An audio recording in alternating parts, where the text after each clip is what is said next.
James Kavanaugh's fingers drummed an impatient rhythm on the armrest as his flight descended into Dulles International Airport. He wasn't supposed to be here, not yet. The tech conference in Tokyo had another 3 days to run, but that text message on Victoria's phone, it gnawed at him, an itch he couldn't scratch. Meeting confirmed for 2 a.m. You know where. He'd seen it by chance, a notification popping up while Victoria was in the shower. Work-related, she'd said when he'd asked. But at 2 a.m., something didn't add up. As James collected his luggage and hailed a taxi, his mind raced through possibilities. Was he overreacting, letting his imagination run wild? But years of coding had honed his ability to spot patterns, to sense when something was off. And this felt very off indeed. The cab pulled up to their house, a sleek, modern structure that James had painstakingly outfitted with the latest smart home technology. He paid the driver and stood for a moment, taking in the familiar facade. Everything looked normal, peaceful, even, but as he approached the front door, the hairs on the back of his neck stood up. Silence. That was what hit him first as he stepped inside. No cheerful greeting from Alexa, nor the Roomba making its rounds. James had programmed the house to come alive when either of them returned home. So why was it so quiet? "Victoria," he called out, his voice echoing in the stillness. No response. James moved through the living room, his footsteps unnaturally loud on the hardwood floors. The kitchen was empty, the home office undisturbed. He was about to head upstairs when he heard it. A faint splash, followed by a low murmur of voices.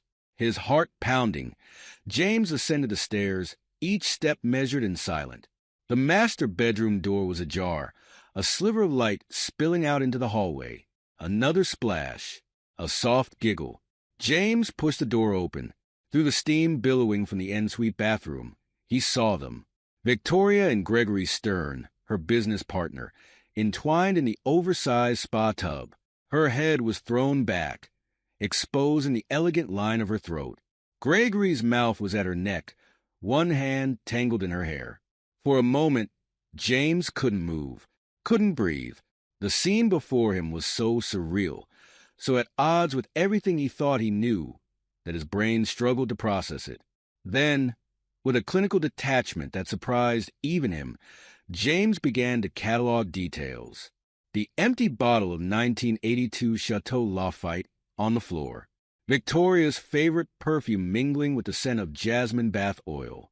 The way Gregory's wedding ring glinted as his fingers traced Victoria's collarbone. In that moment, as the carefully constructed image of his marriage shattered around him, James felt something inside him harden.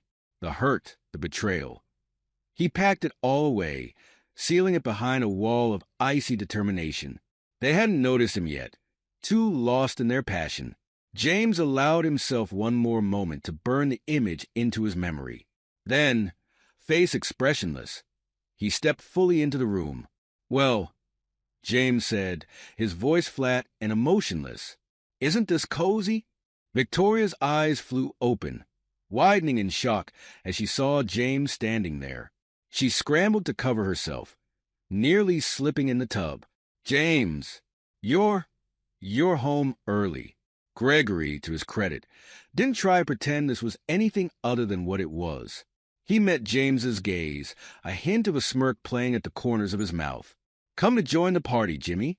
James said nothing, his silence more unnerving than any shouting could have been. He simply stood there, taking in the scene with cold, calculating eyes. Victoria, recovering from her initial shock, tried a different tack. Her voice took on a mocking tone, eyes narrowing. "What's the matter, James? Nothing to say? God, you're so boring, so predictable. No wonder I had to find excitement elsewhere." "You should thank us, really," Gregory chimed in, his smugness palpable. "We've livened up your dull little life." Still, James remained silent. His lack of reaction seemed to unsettle them both. They had clearly expected an emotional outburst, tears, rage. Anything but this icy calm. Without a word, James reached into his pocket and pulled out his phone. With a few quick taps, He activated an app he'd installed months ago, just in case, just to be prepared. The bathroom's hidden cameras whirred to life, streaming the scene before him to a secure server. "What are you doing?" Victoria snapped, a note of uncertainty creeping into her voice. James didn't answer. Instead, he initiated a video call. The phone rang twice before a familiar face appeared on the screen. "James," Charlotte's voice came through, tinged with concern. "Is everything all right?" Wordlessly, James turned the phone so Charlotte could see her husband and his lover in the tub. The color drained from Charlotte's face as the reality of what she was seeing sank in. Her mouth opened in a silent scream of anguish. Gregory lunged for the phone, but James was faster. He ended the call and slipped the device back into his pocket. "You bastard," Gregory snarled, all pretense of suave confidence gone. Victoria's earlier bravado had evaporated. "James, please. We can talk about this. It doesn't have to." James cut her off with a look, his eyes cold and hard. Without another word, he turned and walked out of the bathroom, leaving Victoria and Gregory to stew in the wreckage of their exposed affair. James moved through the house with mechanical precision, gathering his essential belongings. Clothes, toiletries, important documents, all went into a suitcase with methodical efficiency. His mind was clear, focused solely on the task at hand. He could hear Victoria calling his name, her voice growing more frantic with each repetition. The sound of bare feet slapping against hardwood told him she was following him from room to room. "James, please," she begged, her earlier mockery replaced by desperation. "Let me explain. It was a mistake. It didn't mean anything." James continued packing, not sparing her a glance. "There's nothing to explain. We can work this out," Victoria insisted, grabbing his arm. "I love you. We can get past this." James shook off her grip, his voice devoid of any warmth or emotion. "I'm filing for divorce. You have until the end of the day to leave the house." Victoria's face crumpled. No, you can't. Where am I supposed to go?" "I don't care," James replied, zipping up his suitcase. As James made his way downstairs, Gregory appeared at the bottom of the steps, hastily dressed but still dripping water onto the floor. His earlier smugness was gone, replaced by barely contained rage. "You think you've won something here?" Gregory spat. "You're nothing. A pathetic little man who can't satisfy his wife." James set down his suitcase and pulled out his phone again. Gregory tensed, clearly expecting another call. Instead, James pulled up his contacts and dialed a number. "Owen, it's James. I need your help." Owen Mercer's voice came through, tinny but clear. "What's going on?" "I'm getting divorced. I need to secure my assets and prepare for a legal battle." There was a pause, then Owen's voice, sharp and focused. "I'm on it. Come to my office. We'll get started right away." James ended the call and picked up his suitcase. He looked at Victoria, then at Gregory, his face an impassive mask. "I'd start packing if I were you, Victoria. You don't have much time." With that, he walked out the front door, leaving behind the shattered remains of his marriage and the life he'd thought he knew. As James drove to Owen's office, his mind was already racing ahead, plotting his next moves. The pain and betrayal were there, simmering beneath the surface, but he refused to let them control him. Instead, he channeled that energy into a cold, hard determination. They thought he was weak, predictable, boring. Well, he would show them just how wrong they were. This wasn't the end. It was just the beginning. James Kavanaugh sat in his temporary office, a small, windowless room in the back of Owen's law firm. The space was cluttered with stacks of legal documents and financial records. A half-empty cup of cold coffee sat forgotten on the edge of the desk. It had been 3 weeks since he'd walked in on Victoria and Gregory, 3 weeks of sleepless nights and endless paperwork. But now, finally, it was time to go on the offensive. James picked up his phone and dialed a number he'd been given by Owen. After 2 rings, a crisp, professional voice answered. "Evelyn Pierce speaking." Miss Pierce, this is James Kavanaugh. I was told you're the best at what you do. There was a brief pause. That depends on what you need done, Mr. Kavanaugh. James leaned back in his chair, his voice steady. I need you to dig into every aspect of Gregory Stern's life, his business dealings, his personal affairs, his past. I want to know everything, especially anything he's tried to keep hidden. I see. Evelyn's tone remained neutral. And may I ask why you're interested in Mr. Stern? Let's just say he's made himself my enemy. I intend to make him regret that decision. Another pause, longer this time. Then, very well, Mr. Kavanaugh. I'll take the case. But I should warn you, this kind of deep dive can be expensive. James allowed himself a small, money isn't an issue. Just find me what I need. After ending the call, James sat back, his mind racing. Evelyn Pierce was just the first step. He had other moves to make, other pieces to put into play. His phone buzzed with a text message. It was from Charlotte, Gregory's soon-to-be ex-wife. Can we meet? I think we need to talk. James stared at the message for a long moment. He hadn't spoken to Charlotte since that fateful video call. Part of him wanted to ignore it, to focus solely on his own vendetta. But another part, the part that still remembered what it was like to be betrayed and alone, made him type out a reply. Coffee shop on 4th Street. 1 hour. Charlotte was already there when James arrived, her hands wrapped around a steaming mug. She looked up as he approached, her eyes red-rimmed but determined. James, she said softly, thank you for coming. He slid into the seat across from her, ordering a black coffee from the hovering waitress. What did you want to talk about, Charlotte? She took a deep breath. I filed for divorce, but I don't want to just walk away. Not after what they did to us. I want to help you bring Gregory down. James studied her face, searching for any sign of deception. Finding none, he nodded slowly. All right, what did you have in mind? Charlotte leaned forward, her voice low and intense. I've been Gregory's wife for 15 years. I know things, James.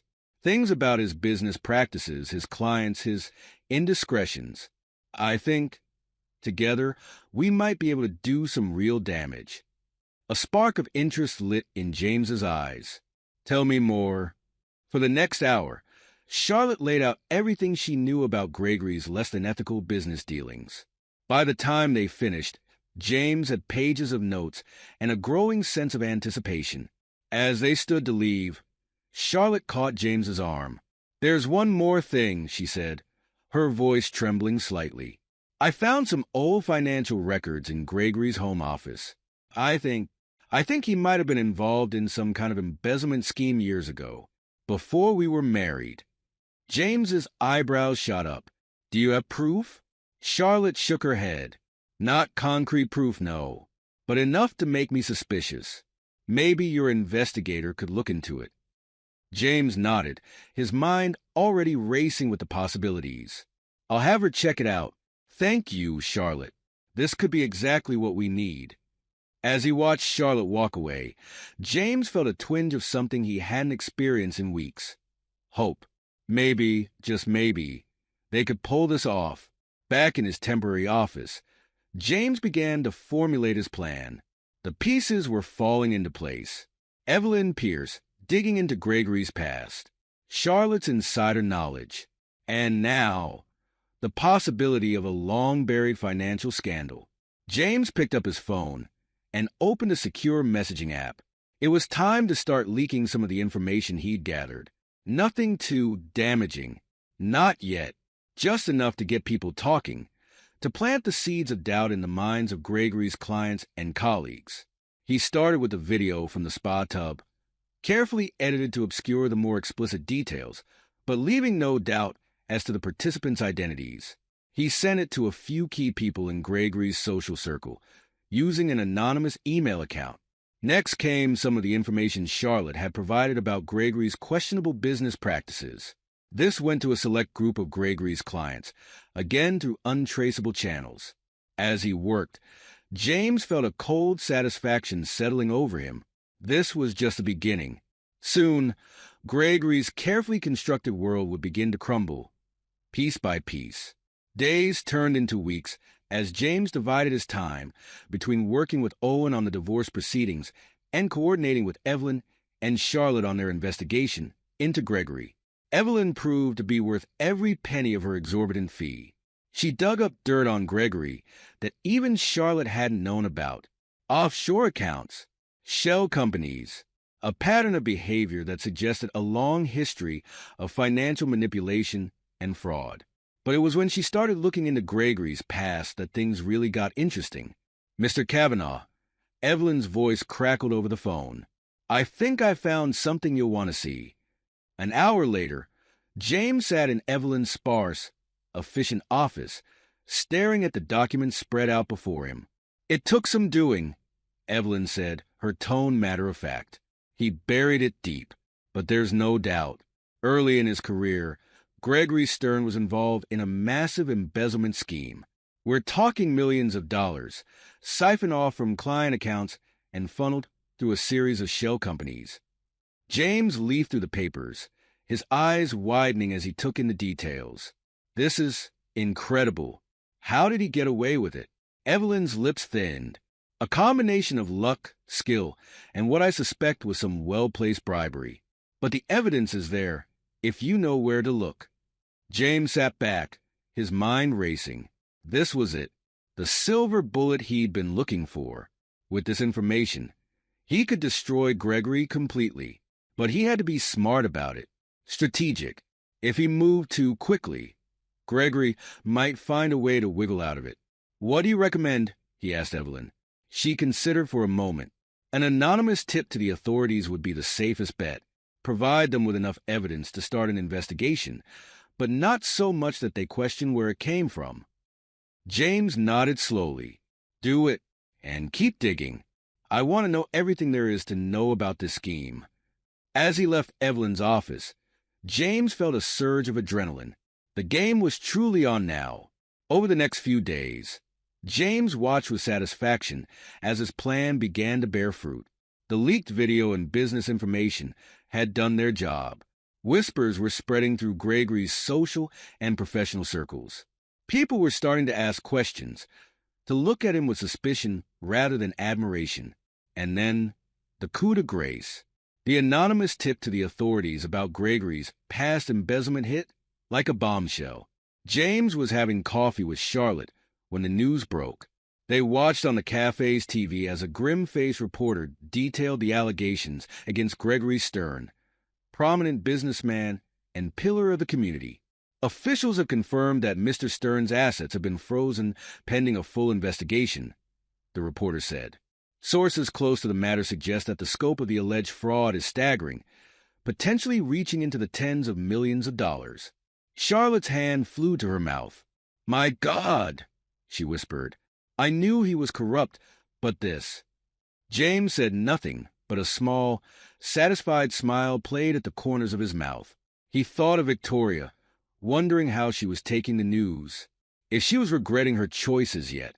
As the days passed, Gregory's fall from grace accelerated. His clients abandoned him in droves. The stock price of his company plummeted. Every news outlet in the city seemed to be running stories about the great Gregory Stern and his spectacular downfall. James watched it all unfold with a detached sort of interest. He felt no joy in Gregory's destruction, no sense of triumph, just a cold, empty satisfaction that justice was finally being served. The final nail in the coffin came with the divorce settlements. Thanks to Owen's skillful maneuvering and the mountain of evidence James had accumulated, Victoria was left with a fraction of what she'd expected. James sat in Owen's office, reviewing the final documents. "She's really agreed to this?" he asked, somewhat incredulous. Owen nodded, a satisfied smile on his face. She didn't have much choice. Between the prenup and the evidence of her infidelity, not to mention her association with Gregory's scandal, she's lucky to be getting anything at all. James leaned back in his chair, letting out a long breath. It was over. Really, truly over. As if on cue, his phone rang. It was his family's lawyer. "Mr. Kavanaugh, I have some news about your grandmother's estate. The legal dispute has finally been resolved. You've inherited a substantial sum. James listened in stunned silence as the lawyer rattled off figures. It was more money than he'd ever imagined having. As he ended the call, James's mind was already racing with possibilities. He thought about the ideas he'd been mulling over for a new tech startup, one focused on cybersecurity. With this inheritance, he could make it a reality. Over the next few months, James threw himself into building his new company. He hired the best minds in the industry, developed cutting-edge security systems, and quickly gained a reputation as a rising star in the tech world. Contracts started rolling in, including some from major corporations. James found himself working long hours, but for the first time in a long time, he felt truly alive. He was building something meaningful, something that could help protect others from the kind of digital vulnerabilities he'd exploited in his revenge against Gregory. As his business thrived, James couldn't help but reflect on the journey that had brought him here. The pain of betrayal had been transformed into a driving force, propelling him to heights he'd never imagined possible. And Victoria? Last he'd heard, she was struggling to maintain even a shadow of her former lifestyle. The modest apartment she now called home was a far cry from the luxurious house they'd once shared. James Kavanaugh stood across the street from a modest apartment building, his eyes fixed on a particular window on the third floor. Behind that window lived Victoria, his ex-wife, now struggling to maintain even a semblance of her former lifestyle. But James wasn't here to reminisce or gloat. He was here on business. "So, this is the place?" asked the realtor standing beside him. James nodded. "Yes, I'll take it. But I don't want to buy. Let's discuss a long-term lease." The realtor looked confused. "A lease? But sir, with your resources, surely purchasing would be more." "A lease," James repeated firmly. "And I'll need some renovations done. Specifically, I want the entire street-facing wall converted into a high-tech, interactive display." The realtor's eyes widened as James outlined his plans. When he finished, she stammered, "Mr. Kavanaugh, it seems rather unusual." James allowed himself a small, cold smile. "Let's get the paperwork started." Over the next few weeks, the building across from Victoria's apartment underwent a dramatic transformation.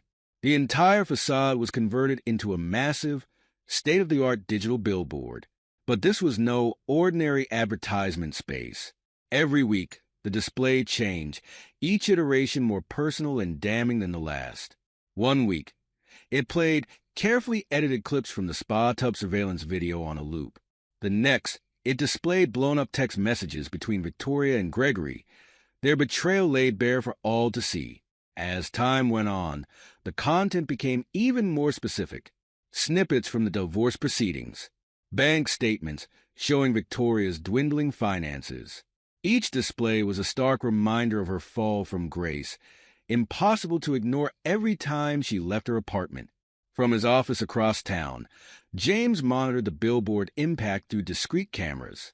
He watched as Victoria's composure crumbled day by day. She started leaving her apartment less and less, clearly rattled by the constant, evolving reminder of her mistakes. The billboard became the talk of the neighborhood. Passers-by would stop and stare, pointing and whispering. Victoria's attempts to have it removed all failed. James had ensured every legal base was covered. As weeks turned into months, James observed the toll his psychological warfare was taking. Victoria's once vibrant social life withered away. Friends stopped visiting. She lost weight, her appearance growing haggard and unkempt on the rare occasions she ventured outside. James felt no joy in watching her suffer, no sense of triumph or satisfaction. This wasn't about happiness for him. It was about justice, cold and unrelenting. While the billboard continued its relentless assault on Victoria's psyche, James focused on expanding his business empire. His cybersecurity startup had taken off beyond his wildest expectations, securing contracts with major corporations and government agencies. It was at a tech conference in San Francisco that James met Emily Hawthorne. She was presenting a keynote on global scaling strategies for tech startups, and her insights immediately caught James's attention. After her talk, James approached her. "Ms. Hawthorne, James Kavanaugh, I found your presentation fascinating." Emily smiled, her brown eyes warm and intelligent. "Mr. Kavanaugh, I've heard a lot about your work in cybersecurity. It's impressive how quickly you've established yourself in the field." They fell into an easy conversation, discussing industry trends and sharing experiences. James found himself drawn to Emily's sharp mind and grounded perspective. She had a way of cutting through the noise and getting to the heart of complex issues. As the conference progressed, James and Emily spent more time together. They attended sessions, debated new technologies, and shared late-night conversations over coffee. James found himself opening up to her in a way he hadn't with anyone in years. "You've been through a lot," Emily said one evening after James had shared some of his past. "But look at what you've built from it. That's truly remarkable, James."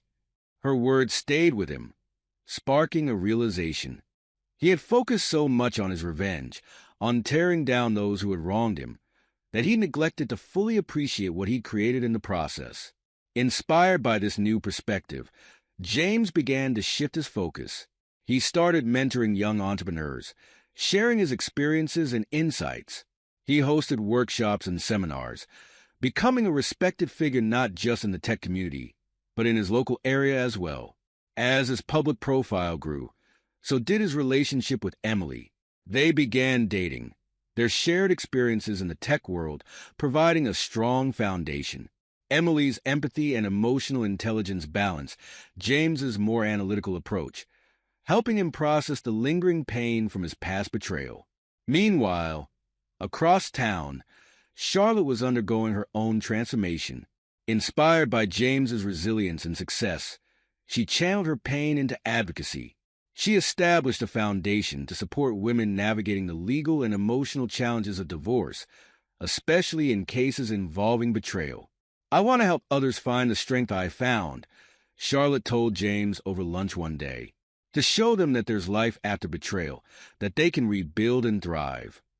James nodded, a sense of pride washing over him. They had both come so far from those dark days of discovery and heartbreak. Just as James was settling into his new life, balancing his thriving business with his mentorship programs and his deepening relationship with Emily, a new threat emerged. It started with a series of minor security breaches in his company's systems. At first, James dismissed them as routine hacking attempts. But as the attacks grew more sophisticated and targeted, a pattern emerged. "It's Gregory," James told Emily one night, his voice tight with tension. "He's trying to take down my business." Emily's brow furrowed with concern. "I thought he was still dealing with legal troubles." James nodded. "He is. But this reeks of desperation. It's his last attempt to strike back at me." But James had anticipated this move. In the years since his divorce, he had poured his expertise into developing state-of-the-art cybersecurity measures. His company's defenses were virtually impenetrable. As Gregory's attacks intensified, James and his team worked tirelessly to repel them. Not only did they successfully defend against every incursion, but they also managed to trace the attacks back to their source. With the evidence in hand, James didn't hesitate. He turned everything over to the authorities, providing them with a detailed record of Gregory's cyber attacks. The legal consequences were swift and severe. Already on thin ice from his previous financial crimes, Gregory now faced additional charges of cyber terrorism. The court showed no mercy. James sat in the courtroom, his face impassive as the judge delivered the verdict. Gregory Stern, once a titan of industry, was sentenced to a significant prison term for his crimes. As Gregory was led away in handcuffs, his eyes met James's for a brief moment.